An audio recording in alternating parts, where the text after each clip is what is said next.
অনেক অনেক স্বাগত জানিয়ে শুরু করছি আজকের সৌভাগ্যের সূচনা অনুষ্ঠান। আজকের দিনে এমন অনেক ব্যক্তিত্বই রয়েছেন যারা হয়তো নিজেদের জন্য কিছু করতে চাইছেন, নিজেদের বিজনেস শুরু করতে চাইছেন, কিংবা নিজের জন্য কিছু করতে চাইছেন, বা নিজের প্রিয়জনের জন্য কিছু করতে চাইছেন। অনেকেই আছেন যে চাকরিটা হয়তো পছন্দ করছেন না, কিন্তু আবার কেন এই যে ব্যবসা শুরু করেছেন, হয়তো অনেকেই আছেন যে অনেক পুঁজি নিয়ে শুরু করেছেন, অনেক ধার দেনা করে শুরু করেছেন, কিন্তু আলটিমেটলি কোনো একটা জায়গায় গিয়ে আপনার ব্যবসাটা স্ট্যান্ড করছে না।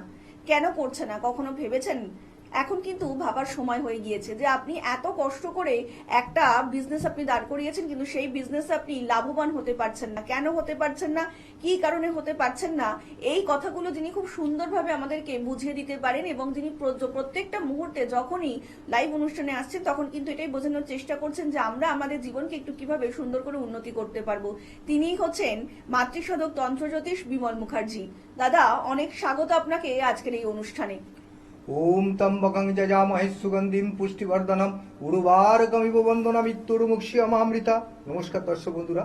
হ্যাঁ, তুমি যে বিষয় নিয়ে কথা বলছো, এই যে ব্যবসা ভালো চলছে না, মানে মূল বক্তব্যটা হচ্ছে ব্যবসা ভালো চলছে বা ব্যবসার লাভ নেই, লোকতি হচ্ছে, এইরকম ধরনের একটা বিষয় নিয়ে তুমি জানতে চাইছো, তো জানাতে মানে কথা বলতে আলোচনা চাইছো। তো আজকে তোমার আলোচনার বিষয়বস্তু যেটা, সেই বিষয় নিয়ে আমি একদম ডাইরেক্ট ভেতরে ঢুকে যাচ্ছি, কারণ আমাদের প্রোগ্রামের যে সময়সীমাটা খুবই ছোট। ঠিক আছে, সেক্ষেত্রে আমি তোমাদের বলতে পারি যে এই যে ব্যবসার কিন্তু মোটামুটি বেশিরভাগ ক্ষেত্রটা চলে বিশ্বাসের ওপরে, টাকা পয়সা বিশ্বাস, বা এই কর্মচারী বলো বা পার্টনারশিপ যদি থাকে, বা কোনো রকমভাবে ধরো যে দ্রব্য বা যে মালপত্র নিয়ে আমরা ব্যবসা করছি তার গুণগত মান, এই জিনিসগুলো যদি খারাপ থাকে সেক্ষেত্রে কিন্তু ব্যবসা কিন্তু একটা খারাপ যাওয়ার একটা ব্যাপার থাকেই। ঠিক আছে, কিন্তু বেশিরভাগ ক্ষেত্রে কি হয়, ব্যবসা খারাপ যাচ্ছে কেন এটা কিন্তু মানুষ বুঝতে পারে না, দিশাহীন হয়ে যায়, নানা রকম ভাবে চালাতে চালাতে চালাতে একদম দেয়ালে পিঠ ঠেকে যায়, তখন কিন্তু তাদের খেয়াল পড়ে যে ব্যবসাটা একদম নষ্ট হয়ে গেছে। ঠিক আছে, এরকম অনেক মানুষকেই আমরা দেখেছি, মানে দাদা একদম ব্যবসায় টপ লেভেলে রয়েছে, কিন্তু সেখান থেকে হঠাৎ এত ধার দেনায় তারা জড়িয়ে যাচ্ছেন, তারপরে আর সেই ব্যবসাটাকে তুলে ধরতে পারছেন না। এই ক্ষেত্রে অনেক মানুষকে কিন্তু সুইসাইড অবধি করতে দেখা গিয়েছে। তো এইটা কেন করে মানুষ, যদি একটু দর্শকদের প্রথম কথা বলছি, এই তিনটে কারণের জন্য মূলত এই জিনিসটা হয়। ঠিক আছে, প্রথম কারণ যেটা হচ্ছে একটা জন্মকুষ্ঠিতে একটা জ্যোতিষ একটা ব্যাপারটা যদি দেখা যায়, সেক্ষেত্রে ওই জ্যোতিষের ব্যাপারটা, জ্যোতিষে আমরা সাধারণত দেখি চতুর্থ ঘর দেখি, সপ্তম ঘর দেখি, ঠিক আছে, নবম ঘর দেখি, আর দশম ঘর এবং একাদশ ঘর, এই পাঁচখানা ঘরকে দেখে আমরা ব্যবসাটাকে কেন খারাপ চলছে বা কেন ব্যবসার ক্ষতি হচ্ছে বা ব্যবসাটা আদৌ ভালোভাবে চলবে কিনা, এইসব নিয়ে আমরা পর্যালোচনা করি। ঠিক আছে, এইগুলোর ওপরে বিশেষ করে যদি আমরা দেখি যে এর ভেতরে কোনো প্রবলেম না থাকে, তখন আমরা মোটামুটি একটা চিন্তা করি যে যে জায়গাটায় ব্যবসাটা চলছে, ব্যবসার স্থলটা যেটা, সেই ব্যবসার স্থলের কোনো প্রবলেম আছে কিনা। যেরকম আমাদের বাস্তুতে কোনো প্রবলেম থাকলে আমাদের নানা রকম প্রবলেম দেখা যায়। ঠিক আছে, কর্মক্ষেত্রে প্রবলেম, মানে সাংসারিক প্রবলেম, ইভেন অনেক রকমের তো প্রবলেম দেখা যায়, সন্তানের দিক থেকে প্রবলেম আসে, কোনো একটা শুভ কাজ বাস্তুতে হয় না। ঠিক সেম জিনিস কিন্তু এই যদি কোনো রকমভাবে যে জায়গা ব্যবসার স্থলটা যদি কোনো রকম প্রবলেম থাকে, নেগেটিভিটি কোনো রকম বেশি থাকে, সেক্ষেত্রে কিন্তু ওই ব্যবসা কিন্তু চালানো কিন্তু খুব মুশকিল হয়ে যায়। সেক্ষেত্রে ওই বাস্তুর থেকে একটা ওই যে ব্যবসার যে স্থলটা, ওই ব্যবসার স্থল কোনো রকমের চেঞ্জ করতে হতে পারে, বা যদি ব্যবসার স্থল চেঞ্জ না করে তাহলে সেক্ষেত্রে একটা কোনো রকম প্রতিকার করে কিন্তু এটাকে ইয়ে করা যায়। ঠিক আছে, আমরা আবারও আলোচনায় ফিরবো। ইতিমধ্যেই একজন কলার বন্ধু উপস্থিত। নমস্কার, অনেক স্বাগত আপনাকে অনুষ্ঠানে। কে বলছেন? নমস্কার, নমস্কার, সঞ্জয় কে বলছি, বাড়ি থেকে। হ্যাঁ বলুন, একটু জোরে কথা বলবেন। কার সম্বন্ধে জানবেন?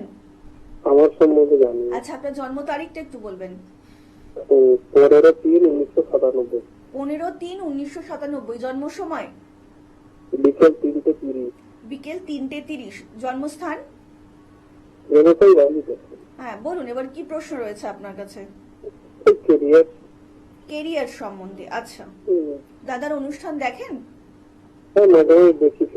কেমন লাগছে? ভালো লাগে। অনেক ধন্যবাদ। তুমি এর আগে কাউকে দেখিয়েছো ভাই?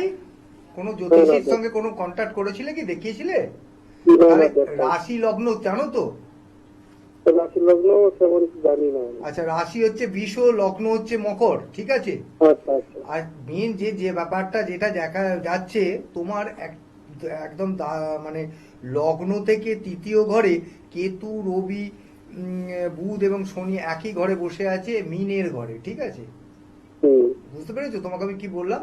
সুতরাং হুম, হুম। তোমার যে প্রবলেমটা যেটা আছে, যে তোমার যে কর্মক্ষেত্রে তোমার যে মানে তুমি যে কেরিয়ারে যে উন্নতি করবে, ঠিক আছে, সেই উন্নতি করার জায়গাটা কিন্তু খুব সংকীর্ণ হয়ে আছে, ঠিক আছে।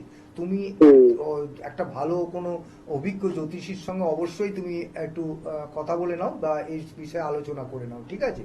আর আমার সঙ্গে যদি কথা বলতে হয়, তুমি নাম্বার পাচ্ছ, নাম্বারে ফোনে করে আমার বুকিং নাম্বার করে বুকিং করে তুমি যে কোনো চেম্বারে চলে এসো, আমার সঙ্গে কথা বলা করে নিও, ঠিক আছে। অনেক ধন্যবাদ। আর একটু বিস্তারিত জানতে অবশ্যই নিচে যে বুকিং নাম্বারটা যাচ্ছে সেখানে কিন্তু যোগাযোগ করতেই পারেন। আর এই মুহূর্তে যে সকল দর্শক বন্ধুরা দূর থেকে দাদার অনুষ্ঠান দেখছেন, তারাও কিন্তু যে কোনো কার্যে অবধারিত ফল পেতে অবশ্যই কিন্তু অনলাইন দাদার সঙ্গে কনসাল্ট করতে পারেন। প্রত্যেকদিন রাত্রি 9টা থেকে 10টা, এই যে একটা সুন্দর মুহূর্ত আমার আপনার প্রত্যেকের জীবনে আসে, এই মুহূর্তটা কিন্তু কেউ মিস করবেন না। কারণ এই মুহূর্তটাই আপনাদের যে কোনো সমস্যা থাকলে অবিলম্বে দাদাকে ফোন করবেন, যে কোনো একটা সমস্যা বলবেন, দাদা কিন্তু তার অবশ্যই সমাধানের চেষ্টা করবেন। এবং তার জন্য আপনাদেরকে ডায়াল করতে হবে 8100684023 নাম্বারে। তাছাড়া 9674030404 নাম্বারে আপনারা অবিলম্বে যোগাযোগ করতেই পারেন।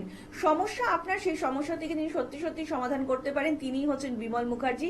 তাছাড়া দাদাকে আপনারা পেয়ে যাচ্ছেন সোমবার দিন শিয়ালদায়, মঙ্গলবার দিন ব্যারাকপুরে, বুধবার দিন শোভাবাজার, বৃহস্পতিবার কালীঘাটে, শুক্রবার বর্ধমানে, শনিবার মেছেদা কিংবা দক্ষিণেশ্বরের চেম্বারে, আর রবিবার দিন চন্দননগর ও চুচুড়ার যে কোনোটি চেম্বারে শুধুমাত্র আপনাদের জন্যই থাকবেন বিমল মুখার্জি। দাদা যেটা বলছিলেন যে বাস্তুগত সমস্যা হলেও কিন্তু অনেক ক্ষেত্রে সময় দেখা যাচ্ছে কর্মে বাধা রয়েছে, যদি এটা একটু পরিষ্কার করে বলেন তো দর্শকদের। ওই যে মানে ব্যবসার স্থলে যদি কোনো রকম নেগেটিভিটি থাকে, বাস্তুর কোনো প্রবলেম থাকে, ঠিক আছে, সেক্ষেত্রে কিন্তু ওই যে বাস্তুতে আর কি তোমার ব্যবসার স্থল, সেইখানে কিন্তু ব্যবসার মানে চালানো খুব মুশকিল হয়ে যায়, ঠিক আছে। মানে ব্যবসায় ক্ষতি হবে, শুধু নয়, এমন কোনো কিছু ঘটতে পারে যার জন্য হয়তো ব্যবসা টোটালটাই বন্ধই হয়ে যেতে পারে, এরম ভাব হতে পারে, ঠিক আছে। আর একটা যেটা কারণ হচ্ছে সেটা কারণটা কিন্তু বেশিরভাগ ক্ষেত্রে এই কারণটা হয়, যেটা হচ্ছে একটা শত্রুতা, ঠিক আছে। একটা শত্রুতা করে ব্যবসাটাকে বেঁধে দেওয়া বা ব্যবসাটাকে বন্ধ করে দেওয়া, ঠিক আছে। তুমি দেখবে এক একটা ব্যবসাতে হচ্ছে কি, পাশের দোকানের ব্যবসা হু হু করে চলছে, খুব ভালোভাবে চলছে, কিন্তু মানে তার নিজের ব্যবসাটা একদম দেখবে তুমি মানে কাস্টমারই নেই, ঠিক আছে। সেই ক্ষেত্রে কিন্তু যদি এই জিনিসগুলো দেখা যায়, মানে আমার পেমেন্ট পাচ্ছে না, বা মানে একটা অর্ডার এলো বা কোনো একটা কাজ করার পর সেই কাজটাতে কোনো ডিসপুট এসে গেল, এই যে নানা রকমের সমস্যা যদি আসে, তখন কিন্তু অবশ্যই আমরা মোটামুটি আমাদের জানতে বলা যায় যে ওটা একটা কোনো রকম ভাবে একটা শত্রুতা করে কোনো রকম তন্ত্রক্রিয়ার মাধ্যমে এটাকে কিন্তু আটকে দিতে পারে, ঠিক আছে। সেক্ষেত্রে কিন্তু একটা কোনো রকম ভালো অভিজ্ঞ জ্যোতিষতান্ত্রিককে দিয়ে এটাকে কিন্তু অবশ্যই দেখিয়ে নেওয়া উচিত। একদমই তাই। দাদা কিন্তু প্রত্যেকটা মুহূর্তেই চাইছেন যে জীবনে কিন্তু বিপদ আসবে, সেই বিপদ কিন্তু ধরে বসে থাকলে চলবে না। সেই বিপদ যখনই আসবে, একটা সঠিক মানুষ নির্বাচন করা প্রয়োজন, যে মানুষটি একদম সঠিকভাবে সঠিক প্রেডিকশনের মধ্যেই আপনার জীবনকে একটু সুন্দর করে গুছিয়ে দিতে পারেন। দেখুন, জ্যোতিষ কিন্তু কোনো ম্যাজিক নয়। জ্যোতিষ শাস্ত্র যেটা পারে সেটা হচ্ছে আপনাকে আগামী দিনটা আপনার কিরকম যাবে সেই সম্পর্কে একটু সচেতন করতে পারে, কিংবা আগামী ভবিষ্যৎটা আপনার কিভাবে এগোলে আপনি ভবিষ্যতে একটু সুন্দর করে আরেকটু ডেভেলপ করতে পারবেন, এই সংক্রান্ত বিষয়ে কিন্তু জ্যোতিষ আমাদেরকে অবগত করে। আর এই সুন্দরভাবে যে কথাগুলো আমাদেরকে সবসময় যিনি বলে থাকেন, এবং আগামী দিনেও সবার জন্য তিনি প্রত্যেকটা মুহূর্তের জন্য সবার পাশে থাকার চেষ্টা করছেন, তিনি হচ্ছেন মাতৃসাধক এবং তন্ত্র জ্যোতিষ বিমল মুখার্জি। প্রত্যেকটা মুহূর্তে কিন্তু আমরাও এটাই চাইছি যে আপনারা জীবন থেকে একটু বিপদ অনেকটাই দূরে থাকুক, এবং যদি বিপদ আসে, সেই বিপদের আভাস পাওয়া মাত্রই যে মানুষটিকে আপনি পাশে পাবেন তিনি হচ্ছেন বিমল মুখার্জি। দাদা একদম প্রায় আমরা শেষের দিকে চলে এসেছি সময়ের, তো যাবার আগে দর্শকদের যদি কিছু একটু বলতে চাও। বলছি, এই ধরনের যদি প্রবলেম কিছু থাকে, সেক্ষেত্রে আপনারা আমার সঙ্গে যোগাযোগ করতে পারেন। তো আপনাদের আসতে গেলে ওই আপনাদের যে জায়গায় যে বাস্তুতে আপনার ব্যবসার স্থল আর কি, সেখান থেকে একটু ধুলো ঝাড় দিয়ে একটু ধুলো বা মাটি যদি না নেন সেটা দেখে বোঝা যায়। আর না এলে কি করা যায়, তখন কিন্তু ওই তার পরের ব্যাপারটা হচ্ছে যদি কোনো রকম তন্ত্রক্রিয়ার মাধ্যমে কিছু করে থাকে সেক্ষেত্রে বগলা ক্রিয়া করলে আপনাদের এই প্রবলেমটা সলভ হয়ে যেতে পারে, ব্যবসা আপনার আবার আগের জায়গায় ফিরে আসতে পারে। ঠিক আছে, অবশ্যই যোগাযোগ করবেন। আপনি যোগাযোগ করার জন্য নিচে যে লাল বক্সের ভেতরে দুটো নাম্বার আছে, সেই দুটো নাম্বারের মধ্যে যে কোনো একটা নাম্বারে ফোন করলেই আপনি আমার সঙ্গে সরাসরি ফোন করে কথা বলতে পারবেন। যে কোনো কার্যেই অবধারিত ফল পেতে অবশ্যই কিন্তু আপনারা সমস্যা নিয়ে আসুন এবং সমাধান নিয়ে ফিরে যান। তার জন্যই কিন্তু মাতৃসাধক এবং তন্ত্রজ্যোতিষ বিমল মুখার্জি। আর আজকের মতন অনুষ্ঠান কিন্তু আমাদের এখানেই শেষ করতে হচ্ছে এবং কথা দিয়ে যাচ্ছি আপনাদের সকলের সঙ্গে দেখা হবে আগামী পর্বে। সকলে অনেক ভালো থাকবেন। নমস্কার। নমস্কার।